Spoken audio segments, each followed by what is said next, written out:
Welcome back to the Oshner Andrews Sports Medicine Institute podcast studio here at our spot up on Veterans Memorial Boulevard, right next door to my guy, Matt Bauer's state-of-the-art Ford dealership. Make sure you check him out at one of his many locations throughout the region. If you are in the market for a new or pre-owned car. And, of course, this is another episode of NewOrleans.Football presented by PJ's Coffee. I'm Nick Underhill. Got to my right is Mike Triplett. We got Brandon Thomas over there in the room as well. Brandon, what you got for us today? It's just the official supermarket of the New Orleans Saints. Derek Carr, whether Rizzi says he can go or not in the next couple of weeks, this week he probably won't go. He has a concussion. He has a hand injury. So Jake Haener versus Spencer Rattler. First off, let's get into what did Spencer Rattler do or not do to win the starting job outright when he had the opportunities to those 3 games where he was the starter? Well, I mean, look, I don't think you can really go back.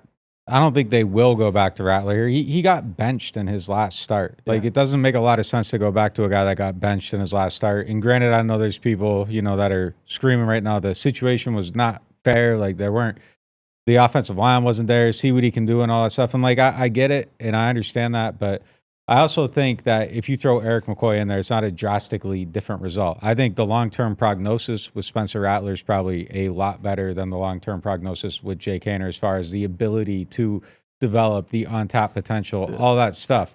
But I think if you're looking at the situation, and you got to look at it through the prism that they're in. Now, if you have a coach that has security and he's going to be here a year from now and he's guaranteed that, you probably go back to Rattler and you say, let's see what we got. Let's see if there's anything here to work with. Let's kind of figure out what the future is, see if it's worthwhile. But you have an interim head coach and a staff that's fighting for their jobs. Yeah. They're going to probably go to the other guy, and it probably won't look much different, and it probably won't be much better, and it probably won't change the result, and it might even be worse. But if you are in that situation, you kind of already know what door number A is. So I think you just go to door B and hope that there's something behind door B that hasn't been tapped yet, because what we saw the last time, that isn't going to win you games. And I think the situation in its own right is worse than it was the last time that we saw Derek Carr go out. I mean, yeah, you got offensive line back, but now you have no receivers and no Taysom, and there's nothing to work with. There's nothing to throw at. So I think the situation remains unfair. I think the situation wasn't fair to Derek Carr because he's not a win because quarterback, and now you have a roster where you're going to need the win because you're quarterback, and now you're going even tiers down. So yeah. I think it's still a horrible situation. And my guess is for everything I just said, I think they just go to Haener. I don't really have an opinion on it. Like, if it was me and I had more time and I knew I had a job next year, I would go to Rattler. If I'm Rizzi though, I probably go to Haener for that. Just Is there something here that wasn't tapped, and maybe this guy keeps my job for me? But I don't really have a strong take either way. I think either way you're probably in a bad spot, and I think it's really hard to win. Yeah, a couple of things. Not only did Rattler get benched, he went back to being inactive afterward, and I get that that's how they've done it all year. But it's weird that they've done it that way. I mean, normally your number 2 is your backup, and your backup is the next man up. And early in the season, maybe there was some politics involved. Maybe there was some Rattler's got to wait his turn. We don't want to anoint the rookie that everyone's excited about too early. We don't want Derek Carr to feel like Rattler's breathing down his neck. I don't know what went into that situation completely, but when the rubber met the road, they picked Rattler to try to win a game. Oh, now we have to win a game? We actually liked Rattler better all along. This time, I don't feel like it's the same way. I feel like once that seal was broken, if Rattler did a good job during his 3 starts, he would have remained the backup. He would have been the guy who was 1 snap away from going into the game. I feel like he got demoted. I feel like he got benched in his 3rd start. And then when Haener went back to being the number 2 after that, it felt like a pecking order was established. And Darren Rizzi came in and changed a lot of things. If Darren Rizzi didn't like that, he could have changed that too.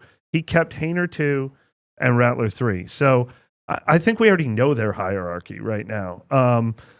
Now, maybe it's a little different, but I just don't see how if you were thinking Rattler gives us the best chance to win games, how does it help Rattler to be inactive for all these games? It would help him grow, develop more if he was active on all these game days, coming in 4th quarters, blowouts, et cetera, like Haener's been doing. So it just feels like we already know their hierarchy. Second thing, this decision this week will 100% be about trying to win the game. Everybody involved is trying to win right now. They're only 2 games back of Tampa Bay. They have a chance to play Tampa Bay in Week 18. They haven't given that up. Like you said, Rizzi's trying to win as many games so he can campaign to be the coach. Klint Kubiak's trying to win as many games so he can campaign to stay the offensive coordinator. Everybody is in we want to win mode. They're going to choose who they want to win. So this is not about developing a quarterback for the future. The third element that I don't know how much this should be considered, but I think it will is is there a deserve? Is there an O? I mean, we even saw Sean Payton give a Taysom Hill starts because he said the guys waited 4 years for this. Would they be screwing Jake Haener if they passed him over again? I don't think that does he matters. deserve it? I don't think you think about Jake. Darren Rizzi's trying to save his own job. He can do favors for. But that would also be the third element in Jake Haener's favor. I just think everything points to Jake Haener right now. But when Sean said that, who was the other quarterback? Jameis. I mean, that's a PR move. He started Taysom because Taysom gave him the best chance to win. I don't think Sean Payton ever made a decision that was not with his own interest at the forefront. Because if Sean's putting his own interest at the forefront, he's putting the team's interest at the forefront on decisions like that. I think he said that to dampen it down. Like I just threw that in the end, though. Yeah. Like that would be one more thing in Haener's favor but that's not you do that for an entire locker room. I mean, you want everyone to know that if they earn a chance to play, they deserve a chance. Like, there might be people who are like, geez, they're screwing Jake Haener over here. Like, if you want to hold a locker room together, Jake Haener deserves a chance. Spencer Rattler failed in his opportunity. Jake really wants this opportunity. You heard him talk to you after the game. I mean, he was like almost campaigning for it. Yeah. He's like, I feel like I gave a spark to this team every time I came in. Like, so I think that's, let's call it 1%, 5%. I have issues as like a human being with the word deserve. I don't think anyone ever deserves anything. You either earn it or you don't. And if you don't deserve it, it's because you haven't earned it. So like I don't think anybody should be gifted any, like this isn't the old boys club where it's like deserves based on earned. I mean, deserves based on earned. He's outperformed. Well, if he's earned it, then he's earned it. But that word, I don't think it's like, well, he got a turn, so now we have to be fair to everyone. But Spencer's actually better. But we're going to go to Jake because Jake's feelings might be hurt. No, I think they go to Jake because Jake gives them the best chance. Well, that's the point. You lose your job if somebody's better than you. But since Rattler hasn't been better, for the record though, I don't think either one of them. I think it's equal probably, and I think they're gonna have a hard time winning another game as long as Derek Carr's out. But anyway, the number one decision factor is who gives you the best chance to win against Washington. And so I want to ask both of you, if this was up to you, who gives you the best chance to win against Washington? I don't think either one of them, honestly. Yeah. If I had to choose, same, but I'll go with Rattler. Yeah. And not because he's inherently just like off the charts better than Haener, but I think his ability to scramble, which kind of cost him at certain points in those other games, and I think with like a consistent offensive line, like you said, I don't know if Eric McCoy is the complete game changer, but he is a changer versus a guy that you got off of the Jets practice squad and say, hey, come off the bus and come play for us and start at center or at guard, at different things like that. He's been in those situations. He started a game. The nerves are fair, kind of calm and even in that sort of sense. And, I mean, he has something to prove. He has something to prove. Like, all right, last time we were out here, it was bad. Now I have a better offensive line. I think this is the first, like, even in South Carolina, that offensive line was terrible. Just being real, like, look, I understand the PR around it and the fan swell and everything. He wasn't ready. He wasn't ready when he played last time. He was not ready. And it had nothing, it was beyond the offensive line. It was an extremely unfair situation. If he had better protection or whatever, yes, he could have played better, but he was not ready. He needs, I think Rattler needs time to develop, and I think he has probably a higher ceiling. He has a significantly higher ceiling long term. The potential's still there. I still believe in it, but I think you need to go back to the kitchen and it needs to go back in the oven for a little bit. Yeah. I don't think Jake's significantly different, but if you're telling me I'm in a spot where I've seen one and I haven't seen the other, and I know one what it was, and I seen it, and I'm being truthful about what it was instead of just posting on Twitter to get like reactions or whatever, like I would probably go to door B, and if door B is bad, I'm going right back to A. Yeah, that's another point I was going to make. First of all, two things with Rattler. He was missing Eric McCoy. He was also missing Cesar Ruiz and Lucas Patrick for 2 of those starts. So his first 2 starts, he was missing all 3 interior linemen. That's a fair excuse. That is hard to deal with. Having the entire offensive line back, even though they looked like crap against New York, I think Rattler would look better this time around. But again, as I said, Rattler's been on ice. Like, if this was all about giving Rattler the best chance to grow from what he learned, he should have been the backup this whole time. So I think they've already made their decision. But I do think, I mean, this is going to be a win-win or a lose-lose or whatever you want to say. You go to Haener, and if Haener struggles and if they're losing games with Haener, then you've got the last 2 games of the season because now you'll be mathematically eliminated from the playoffs. Yeah. If Haener loses to Washington and Green Bay, then I go back to Rattler for the last 2 because now I really am talking about 2025 and no one's even pretending it's anything else. So actually that's what I predict will happen. I think unless Haener really, really looks good, I think we'll end up seeing both of them before the year. Yeah, if I was the GM of this team, I'm like, do what you got to do this week, and then I'm coming down from the clouds next week if it looks terrible and saying like we're preparing for we got to see. Let's see what it looks like. Yeah.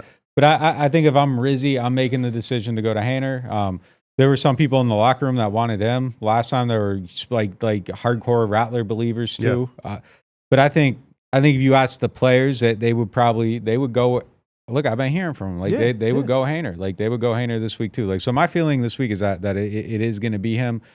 And my personal take, like I said, I don't really have one. Like I think it's tough either way, but logically, I probably take a look at B, and if B's bad, I'm going back to A. We got to be complete here. There now is a door number C, Ben DiNucci. He announced it himself, and then the team officially announced that he signed with the team. But no real DiNucci's going to get a chance. It just got to be complete in saying that he signed with the team yesterday. But if things get really bad, maybe they'll all get a turn. Oh, nah. I don't know if it's going to ever get that terribly bad. But just, I said Rattler as my answer for this week, but I want to see, eventually, I want to see what Haener's strengths are. I want to be able to have a complete evaluation of, okay, he knew going into the game he was starting. Yeah. He got a chance to start. Completely. Now he can show what he is. I mean, I completely that's understand. That's a 2025 decision too. Yeah. Figuring out what this guy is. Is he Chase Daniel? Is he Taylor Heineke? Is he a potential starter? Is he the potential bridge? Is he better than Rattler? It doesn't hurt your 2025 team building to find out what Jake Haener is too. Yeah, I mean, my thing with I think I'm a little down on him overall because when he's come in, it's always felt like he's drinking Jolt Cola and comes out and it's just like too much energy every time he comes out onto the field. But we'll see with the start. Like maybe it's different. Maybe he can work through those nerves. Pre-game, he comes out. Yeah. It's a little bit slower, and we'll see how it looks. But yeah, I mean, look. All fairness to him, maybe there is something there, and it hasn't been seen yet. But it's a good call. But it's just really like the way he's come in off the bench has kind of soured it for me. Like I thought he had some really good camp practices though, for sure. And if he can kind of bring in that slowness and a little bit more calmness to what he's doing and make it look like that, maybe there is something there. But I just don't. I'm not very optimistic. Jolt Cola is one of the best comps you've come. I mean, it's so true. My fruit strike gum comp to a former quarterback, I think is still a little better. But you're Jolt Cola. I'm the young head. No idea. What was that from? Jolt was like Mountain Dew times 2. It was like pre-Red Bull. Yeah. Pre-Red Bull. Yeah, like a Four Loko, yeah, probably packed with more. Yeah. With more terrible stuff. Yeah.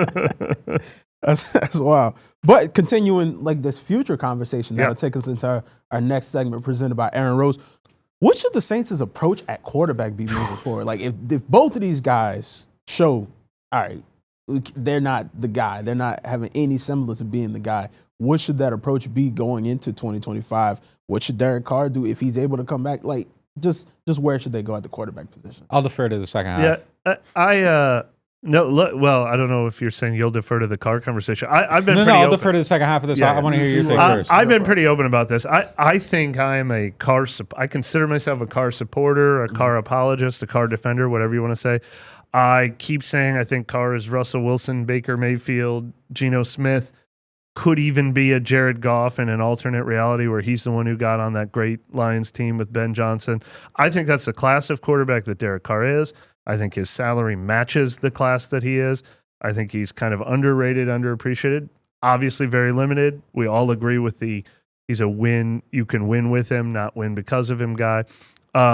So I don't hate that Derek Carr's been making $30 million and he's due to make $40 million next year. I think that's kind of the right rate for him.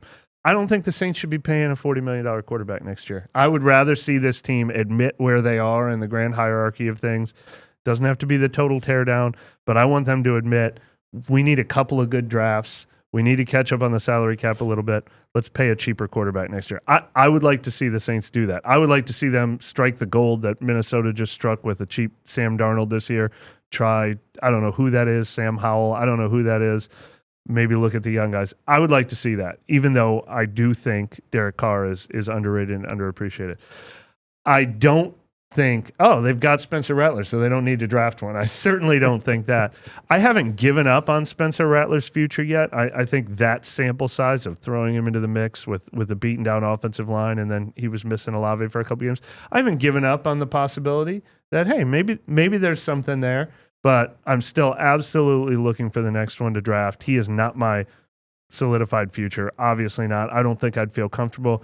If Carr wasn't on this team, I'd want it to be Spencer Rattler and veteran X next year competing for that job. And then the third part of the equation is I just don't see any way they're drafting their quarterback next year, though. I don't like this year's draft class. And as Nick detailed this year, it's hard to figure out how they get higher than like the 8th or 9th or 10th pick in this year's draft. So I don't see them drafting a quarterback this year. So I think it's either Rattler, Haener, Carr, or Rattler, Haener, cheaper veteran next year. That's which would be my choice. Yeah, right guy, wrong. Could be the right guy for the right situation. This is the wrong situation. Yeah. I mean, we've been over it a million times. He's fine, but they aren't close. They just aren't close. But then again, this division sucks so bad that if they were healthy, like they probably would actually be in the mix. They'd probably be in first place or a game back. Like they'd probably be like tied healthier with the Buccaneers at 7-6. So they're going to be emboldened on that. So I think we already know if their stripes stay the same moving forward, we probably know what they're going to do and how they're going to look at it. But yeah, I don't think it's the right situation. And honestly, I am so down on him right now. I have never been more down on him right now. And you were just up a couple weeks ago, right? But this decision, we got the picture up there, the leap. You're a team in playoff. Literally, your playoff hopes are still alive. You're 2 games back. You play the Bucs in one of those games. Yeah. You aren't out of it. You are in playoff contention, and this just. I don't know what he was thinking. I don't know what he was thinking. I don't. Like, I know you're probably in his mind trying to be a team player, but like, I don't like it. There's a flip side to it that you could look at it through a different prism. I don't like it. I don't like what he did there. I don't like the thought process, and whatever it was, you need to have a different thought process. Like, this is just kind of like emblematic of the whole thing to me. Like, just comes up short in some way, and you took yourself out and you're in the playoff. Oh, it's second down. Like, why are you being the hero? Like, I'm just so down on him right now for it. Like, it's not a good decision. Like, I've said this before. I like when Alvin, like, people hate it when he steps out. When Alvin has 11 yards already and he steps out before taking the hit to fight for 12 or 13, I'm always like, that's a good decision. And people are like, that's selfish. You need to take yourself, fight for the yard. That's what you do. No, be healthy on December 25th at the end of the season and don't accumulate hits that don't mean anything. I think it's smart. I think it's a smart decision. And I also think it's smart to fight in the right situation. This was not the right situation. I am just down on him because of this play right now. Like, I just feel like I've seen enough. It's interesting that you say that, because here comes the Derek Carr apologist side of me. Everyone was just killing him a week ago because on 4th and 3, he felt the pressure coming. And that's he a didn't situation where you have to. No, I get it. That's not like 2nd and 10 with a minute left. The biggest criticism of Carr has been he's afraid to get hit. He panics in the moment. Like, this was Carr being like, I'm going to go out and win this game. And I understood the decision. There's good decisions and bad decisions, though, right? Not every decision is like, there's no such thing as it. That's a bad choice, man. If he runs out of bounds 3 yards short of the first down and they punt, I bet he's getting killed over that. No, he isn't. He's stepping out because Wait, as soon as he leaped, my reaction The leap before, was stupid. The leap before was stupid. knowing The he leap got was stupid. first down, I sat in the press box and I said, if you don't want language, I said, what the fuck? Like he was in the air. And that was my initial reaction to it. And it still is. Like, that's not, you can't sell me on that being, no, you got to step out. No, I know, but there. I'm saying I understand where his mindset was. It's like he was trying to be the hero. He was trying to make the play. Like, yeah, he's trying to be the hero because he got killed last week. Yeah, and that's I feel like that's emblematic of the whole thing. Yeah. You know what's funny to me? When he first came back from injury and they were like, oh, well, you're going to save the season. He said, whoa, I'm not the savior. That's a play that's showing that he's just trying to be the savior. He wants to be a savior bad. He wants to be He that. really does. And I think completely he screwed himself and the team over by making that decision. Now, granted, warrior decision. Oh, yeah, I'm going to fight for my team, fight for the yards, fight for the season. But, bro, don't run out. If this is like The going leap, back to time like, and a place, yeah. the time to take a hit. You step up in the pocket. You try to give Juwan an extra half a second to get open, and you risk injury there because there's not another down. It was second down. There's another down. There's two more if you want them. Like you could say whatever, but no way, man, no way. And even with the filling in for Taysom, like that's not your job. Yeah. Just be you. Do what you got to do. Be the quarterback. Don't try to be the gadget guy. That's not who you are. We understand you ran into the end zone early this season. You hit the Michael Jackson. You got fined for it. You were a hero. You're like, oh my gosh, the league hates Carr. He did the Michael Jackson. No, bro. Just throw the ball. Run if you can get it. Don't try to run and be Superman and then get your block knocked off. Like, for what? Yeah. What's the purpose? And for the record, there's always like the people with the Raiders emoticons or whatever in the YouTube comments or whatever. A week ago, like I was saying, Juwan ran a bad route. Like he did. And I think Derek was at fault a little bit on that play too. But I feel like I've been extremely fair to this man throughout the whole season. I thought this was a really just not a wise play. I just thought it was not a wise play. I understand what he's doing. He's trying to put it on the line or whatever, but it's the wrong place. And you got to know when it's the right time to do that kind of thing. And I would be, if I was a teammate, I'd be a little upset about it. Like, man, like we're 2 games back, we're fighting, and now it's just over because you didn't step out of bounds. Like, I don't know. You just got to know when to protect yourself. I don't consider myself a Carr hater. I don't consider myself a Carr apologist. I've consistently said that he's mid, and that's okay. That's not a mid person play. Just do mid. Just do what's in your box. Don't go outside your box. I think that's a guy who's trying to literally rise above literally the reputation that and he's made. You see what happens when you try to do that. He's trying to be Josh Allen. He's trying to be Taysom That's Hill. exactly the point I'm making. I feel like he was doing too much. It's not who you are, fella. You're not that guy. Not that guy. You're not that guy to jump for. Nah, come on, man. What are we doing? Ochsner Hospital for Orthopedics and Sports Medicine on Clearview Parkway is celebrating 5 years of exceptional achievements. The hospital's integrated team has successfully performed over 20,000 surgeries using the latest in cutting-edge technology. With nationally recognized services and impactful partnerships, they continue to lead the advancement of orthopedic and sports medicine care in our region. Rouse's Markets is voted best grocery store in New Orleans, best grocery store in Baton Rouge, Mississippi, Gulf Coast, Thibodaux, Houma, Hammond, Lake Charles, Mobile, year after year. Thank you for choosing us best grocery store on the Gulf Coast. Number 1. Thank you. Thank you. The number 1 grocery store In Mississippi, Alabama, Louisiana. 1 million customers a week can't be wrong. Welcome to Rouse's. The NewOrleans.Football show is proudly presented by PJ's Coffee. PJ's Coffee has some of the best drinks that you can find. They have locations all over the city. They have pastries and everything else you need to get your day started. So go check them out. NewOrleans.Football is proudly sponsored by Urban South Brewery, the makers of Paradise Park Lager. I love supporting local breweries, and when looking for a refreshing, easy drinking beer, I always recommend Paradise Park. In fact, I think it might be the best game day beer out there. If you want something a little lighter, try Paradise Light. It's everything I love about Paradise Park with just 96 calories and 2.6 carbs. And if you're looking for a family-friendly place to watch the game, I'd recommend Urban South's Tap Room in the Lower Garden District.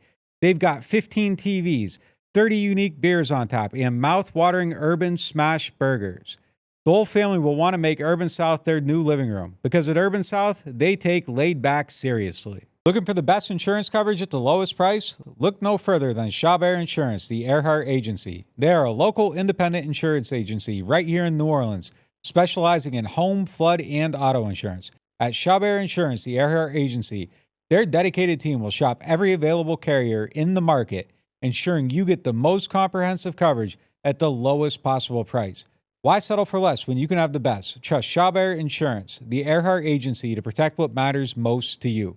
I do. I've been a client of theirs since 2021. Call them today at 504-326-6526 or visit them online at Protected by Shawbear. That's 504-326-6526. Shawbear Insurance, the Earhart agency, your local insurance experts. Hard Hide Ponchatoula Strawberry Whiskey is an 86 proof blend of aged wheat bourbon, American light whiskey, and fresh Ponchatoula strawberries. Blended in New Orleans, it is not for the thin-skinned. Look for it in your favorite stores, bars, and restaurants. NewOrleans.Football is proud to be sponsored by Firehouse Subs. Make sure you check out their location on Veterans Boulevard. Attention Saints fans, don't let pests and termites invade your home field. Trust the team at Red Pest Solutions to tackle those unwelcome visitors. Call the Red Man today for unbeatable pest and termite control. Score peace with no pest. Visit redpest.com, REDDPEST.com. Welcome back to the Oshner Andrews Sports Medicine Institute podcast studio here on Veterans Memorial Boulevard. It is now time for our next segment presented by Shawbear Insurance, the Earhart agency. Should the Saints being 7-point underdogs at home signal anything? It signals a lot to me, but what does it do to y'all? It feels like a low point. I can't remember when they've ever. I don't know. Someone that can look up the lines. I don't know how to do it. I was trying to figure it out. I don't know when the last time they were this disfavored in a home game.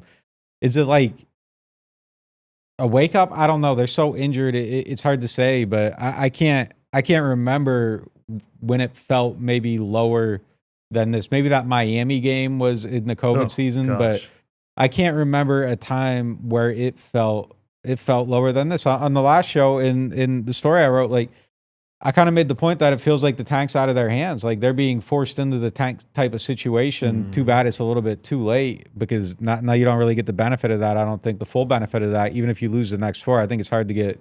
I wrote a story on it, breaking it down. Check it out. I think it's hard to get much higher in the draft order just based on who these other teams are playing and whatnot. But yeah, I can't remember. This feels like a legitimate low point.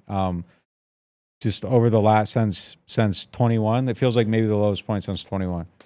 And it's against the Washington Commanders. I mean, it's not the Chiefs or the Eagles or the Lions coming into town either. That's the craziest part. Actually, I wonder, let's go back and look. In the next break, I'm going to look it up, what the line was when the Lions came to town last year around the same time when the Saints were 4-7 or something like that. I will look that up. But this is a Commanders team that still needs to prove itself, that's fallen back down to earth a tad bit. Jaden Daniels, ever since they were 4-point favorites. The Lions were 4-point favorites. So, I mean, this is a lot of this is obviously about the quarterback. The rest of Vegas saw Spencer Rattler play too. Vegas has seen Jake Haener play too. And so they'd probably be 3-point underdogs if Carr was starting and it moved to 7 because of the quarterbacks, and that's fair. Like, here's the other thing. I would probably be talking myself into the Saints having a puncher's chance if I thought, oh, their healthy offensive line, their run game, they could do it by just controlling the line of scrimmage the whole game. And we just saw their offensive line have its worst performance of the season and not be able to run the ball last week. So for a lot of reasons, all the shine is worn off the Saints in every way, even from that 2-game winning Rizzi streak. I mean, it's all over if they don't win this one. This is their last stand. This is their Alamo or whatever. No question about it. Even outside of Vegas, I feel like the dome, it doesn't mean what it used to mean anymore. You know what I mean? True. Things are Memphis bleak right now. Like it's bad. Like it's bad. Sean Payton and Drew Brees, when they came in week 7, after halftime, everybody split. They went hit 10 by 10 because it was bad. It's a bad place to be. Like this weekend going into there, it's not, oh, well, the Saints are playing the Commanders. It's Jaden Daniels is coming home. Marshawn Lattimore is going to be up in there. Now, I wanted to see Marshawn and Derek, see what that kind of was going to be, but we're not going to get that. But man, it's tough. It's tough. That building is a tough place to say, oh, well, yeah, the Saints are going to win. The crowd is going to be a factor in it. But when you put that type of product on the field consistently, why should people care? Yeah, Marshawn's going to come back and drop Dear Summer on him. And, yeah. Real talk. Yep. Real talk. Now it's time. Well, actually, no, I want to go back a little bit. Yeah. When we were talking about the quarterback conversations, the biggest loser here is Rizzi. across That's the a board. really good point. The biggest loser here is Rizzi because he's not getting. You could say, "Oh well, it is what it is," but he doesn't have that chance to show throughout the rest of the season that he can take people in the Lambeau Field. Now, if he could rise above this, which I don't think he will, but if he can, great. That shows even more why he should be the guy, if not here, somewhere else. But man, that's tough. That's tough to go with a it's not like even in Dallas where Cooper Rush is a serviceable backup. That's pretty good. Like, you're stuck with, I don't know. Yes and no. I mean, it depends on the evaluation, and we kind of know how they evaluate things a little bit. And if they kind of cut it off here, he's 3-1. It's a good, I don't think they will, but you got a point. You don't have, okay, if you're at full strength and you get smoked these next 2 games, your candidacy is probably absolutely cooked. Blessing in disguise. If they get smoked these next 2 games, your candidacy is probably like, well, he did a good job. He kept the team together, and then we got 2 hurt, and what's he going to do and all that stuff. So it might not be the worst thing. Unfortunately, I agree with you. And look, I'm not saying I'm rooting against Rizzi. I wanted Rizzi to convince me. I wanted Rizzi to convince the front office. Like, it had to be convincing, though. Like, when you're the interim coach, you have to put something out there that's, like, undeniable, like, even better than what Steve Wilkes did, obviously, with Carolina, even better than what Rich Bisaccia did with the Raiders a couple years ago. And we were saying, if he goes 7-1, he's going to get the job. If he goes 6-2, maybe. I mean, but is there a signature win? Like, is there a win in Lambeau? Is there a win against the Buccaneers, knocking them out of the playoffs in Week 18? Is there even a win against Washington or the Rams in there? Like, but it was going to have to be convincing. Now there is no way it can be convincing. Yeah. And if this 4-game stretch is it, if we're evaluating the 4-game stretch, I got to give a thumbs down. I mean, he took that momentum that he built with the 2 wins, and I thought they came out really flat against the Rams. And I think this Giants game is the worst of the 4. 3-1 might be his record, but that was kind of pathetic. I thought that whole game was pathetic. I agree. And I can't believe that he came out and he called it a win in a 1-score game. It was only a 1-score game because of how bad they blew their 11-point lead in the fourth quarter. The thing is, it was like he lost the opportunity to make the resounding case, but he also lost the opportunity to absolutely lose the job. And it just really depends on which way you think it's going to go. I don't think they were winning the next 2 with Derek Carr, with David Carr, with any Carr. Like, there ain't no way they were winning the next 2 games. So I don't know. Maybe it's a blessing in disguise. Maybe. I got another Carr conversation, but we're going to save that for overtime. So make sure that you're subscribed so you can hear that. But let's get into our next segment presented by Urban South. Assuming Derek Carr, this is it. He's not coming back this season. What's the overall evaluation of Klint Kubiak? I think we probably have slightly different takes on this, and I'm not killing him, but I don't think he did what he had to do to make the case that he needed to make. I think he started out great, and I think there's some things showing here that when things go wrong, there isn't the adjustment. When things are going great, it's great, and when things aren't going great, they stay where they're at, and there's usually not a way out of it. I think there were too many lows in adversity. I didn't see enough overcoming adverse situations. Granted, you don't have receivers, you don't have offensive linemen, you don't have a quarterback for a lot of the season, but I felt whelmed. Neither way. Like, it was just. You don't have to apologize to me. Earlier I said I'm a little bit of a Carr apologist or defender. I've definitely been a Klint Kubiak apologist and defender, just because it's better offense than I'd seen around here in 5 or 6 years. It's an offense that makes so much more sense. But I think, just like I was saying with Rizzi, I think over the last 6 quarters, he blew it. So if he doesn't have another chance, he did have 6 weeks remaining, but if that's it, if we're going to judge everything on what we've seen so far, the Giants was a golden opportunity. That was a 29th ranked run defense without Dexter Lawrence, and they should have just run all over him. They should have run for 250 yards last week, and instead, and the offensive line was healthy again. Instead, they had nothing. The Rams game, they had the 10-0 lead at halftime or whatever it was, and then just got blown out in the second half. He's just continued to show that if Plan A doesn't work, now I was high on him because I think he did some decent things even when they didn't have their fully healthy offensive line. They were still running the ball well against the Chargers with Rattler at quarterback. They ran for 6 yards a carry. in that game without Eric McCoy, without Derek Carr. Even against Carolina, Alvin had 225 yards of scrimmage. Then they were coming out and running the ball well in the wins over Atlanta and Cleveland. And I was like, all right, see, now that he's got his pieces back, he's looking good again. But these last two games have kind of wiped that away. Whelmed is fair. Yeah, he's done good, not great. I mean, I don't think he's someone where you're like, man, someone's got to like go get him. You know, and at one point, like it probably felt like that way. I'd be okay with him sticking around. I'd be okay with him leaving. Like it's just kind of it's been fine. But I think that something's kind of missing in some of those situations. If you were keeping your head coach, I don't think you have to fire him. Like I don't think he's the fall guy for this team. Absolutely like, not. Yeah, but you don't have to keep Rizzi or hire a coach and say we'd like to keep Kubiak. Like he hasn't done good enough to have those conversations. And I will point out, like people should go on the website and read it. You pointed out a stat that kind of blew me away in your rundown today. There's ample evidence of what should work for this offense, and he hasn't done a good enough job of sustaining it. I think summarizing this season, just really including all the topics we've gone through today, you can summarize it as, well. It's going to be not in a, oh, well, but like a, well, like it's a lot of excuses has a negative connotation to it, but that's not really what I mean. I mean like oh, well, the Saints were blowing teams out in the beginning, but, well, Eric McCoy got hurt. Quarterback play was bad from the backup quarterbacks. Well, the offensive line continued to get hurt. Receivers got hurt. The head coach got fired. Rizzi got put in this situation later into the season. It's a lot of wells.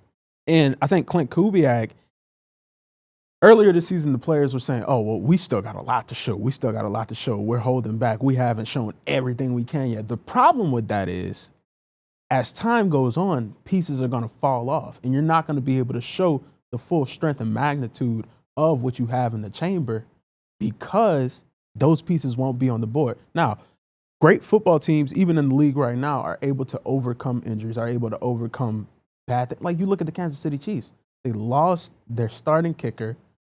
Pieces have been rotational throughout the year, but they're still finding a way to win games. Now, I've been on Twitter. I don't know how they're winning these games, but they're finding a way to do it. They have Patrick Mahomes, man. That's true, too. But there's different things that come kind of with that. I definitely they have Patrick Mahomes. No question. Greatest quarterback to play right now. But I think with Kubiak, I don't want to put him in a Carr type of category, but he's bought a new lease on life in terms of what the offense could be earlier in the season, but it's not anything that's revolutionary in the future of what the NFL offense is going to look like. So, yeah, whelmed is I never heard it expressed that way. You either over or under, but whelmed is a good place to be. Total Maintenance is one of the largest locally owned home and commercial service providers in South Louisiana and serve the greater New Orleans and Baton Rouge markets. They have a membership program that gets you 2 tune-up visits for AC and heating, as well as club membership discounts of 15% on all repairs, half off of all diagnostic charges, and 3-year warranties on most repairs for membership clients. This is usually priced at the low price of $24.95 a month per system, but if you tell Total Maintenance that you found them through NOF, they'll lower the price to $20.95 per month per system for as long as you keep the membership active. Services include AC and heating, service and replacement, electrical service, plumbing service, as well as generator service and installation. They are Total Maintenance. Find them at tm-ac.com or give them a call at 504-841-3300. Or if you're in the Baton Rouge area, 225-480-1000. There's always that one person on your holiday shopping list that's just impossible to find the right gift for.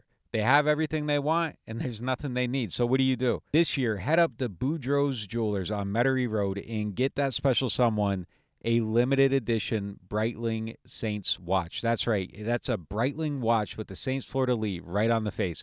Only 104 of these were made, so if you're looking for something special, this absolutely meets the mark. Boudreaux's Jewelers has been around since 1933, and they have a great selection of handmade jewelry, watches, and rings. It's the perfect destination for your holiday shopping. Boudreaux's Jewelers at 701 Metairie Road in Metairie. Martin Wine and Spirits is home to a selection of hand-picked barrel-select bourbon, whiskeys, and much, much more. They are family-owned and operated since 1946 and specialize in wine, spirits, gourmet food, gift baskets, catering, and tasting events. They have many locations, so they're never too far away. You can check them out in Metairie, New Orleans, Mandeville, and Baton Rouge, or if it's more convenient, you can always shop online.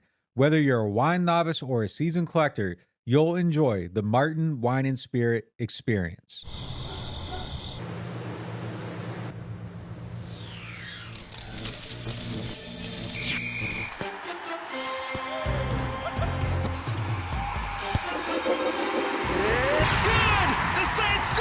Saints score! Score big with Saints Score. Win up to $100,000. Enter the second chance drawings for cool Saints prize packages. Play Saints Score scratch-offs from the lottery. Hey everyone, with the holidays creeping up faster than your aunt's fruitcake recipe, I've got something way better to share with you. If you want to look sharp for all those festive gatherings and maybe finally win that Best Groomed at the Family Dinner award, check out the latest masterpiece from Manscaped, the Chairman Pro Electric Foil Shaver. Trust me, it's like Rudolph for your face, guiding you to a smooth, irritation-free shave. Head over to manscaped.com and join the over 11 million men worldwide who trust Manscaped by using code NewOrleans for 20% off and free shipping. There's nothing quite like the feeling of stepping into your dream home. At Jefferson Financial Federal Credit Union, we can help make that dream a reality with a team dedicated to you. When you partner with Jefferson Financial, you do so for the life of the loan. Having a single point of contact when questions arise is invaluable. Our experts are here to guide you every step of the way. There's no better time to invest in your future. Apply online at jeffersonfinancial.org. Federally insured by NCUA, Equal Housing Lender. Whether you are a local New Orleanian or a fan in town for the game, get your pre- and post-game fired up at Aaron Rose. Local chaos and local love for the black and gold. Wake up and live with daily drink specials, mimosas, screwdrivers, Bloody Marys, and hot or frozen Irish coffees, all just $3 or $4 between 10 a.m. to 2 p.m. Aaron Rose, half a block from Bourbon Street in the French Quarter, 811 Conti Street. Welcome to the Queen Casino, the crown jewel of entertainment destinations. From the thrill of gaming, where every spin and deal brings you closer to fortune, to the excitement of sports betting, where you can feel the rush of victory. Our spaces and catering menu are perfect for any event. From business meetings to grand celebrations, immerse yourself in our vibrant atmosphere with live music that keeps the party going all night long. Join us at the Queen Casino. Your royal adventure awaits. Welcome back into the Oshner Andrews Sports Medicine Institute podcast studio here on Veterans Memorial Boulevard for the Martin Wine and Spirits question of the day. Martin's is home to a wide selection of hand-picked Brown Select bourbon, whiskeys, and more. Martin's, so much more than just wine. Today's question is, what will be more important in the upcoming offseason, finding the right head coach or having a successful draft? I think it's an easy answer. I mean, one draft isn't going to solve everything, so it's the head coach. Now, if you could give me 4 drafts, if you could give me like how the Detroit Lions built themselves with, Penei Sewell 1 year and Aiden Hutchinson 1 year and Amon-Ra St. Brown 1 year and Jahmyr Gibbs 1 year, and then the defensive tackle that just got $100 million 1 year. Yeah, I think rebuilding your entire talent base. Like if you could give me the Saints 2016 and 2017 draft classes, I might pick that over a head coach. But like this one draft class versus getting the head coach right, I think it's kind of a blowout. It depends. Like without names on it, it's the coach. But if you put names on it, maybe it's the draft. Like Mahomes, one player could change everything. Yeah, I mean, there's certainly players in the league that I would take over any coach. So I mean, it just really depends. But yeah, I mean, after what we just saw, and given that it's probably a long rebuild, it's definitely getting the coach. It's definitely getting the coach right now. But if pick 10 this year is the same as it was in 17, then I'm taking the draft. But yeah, I mean, they gotta probably realistically a long road, and you need the right person leading it. To be fair to the question though, like in overall general terms, like draft success, like over the course of at least a couple of years, or having the 1 in a million draft like 2017, or drafting a Mahomes, I would maybe rank drafting your entire core ahead of getting the right coach. I would rank players ahead of coach. No doubt. Yeah. Good roster over coach every time. Yeah. That'll do it for this edition of NewOrleans.Football. If you're not subscribed, make sure you subscribe for the latest Saints news. And for those who are subscribed, overtime is next. Catch you next time.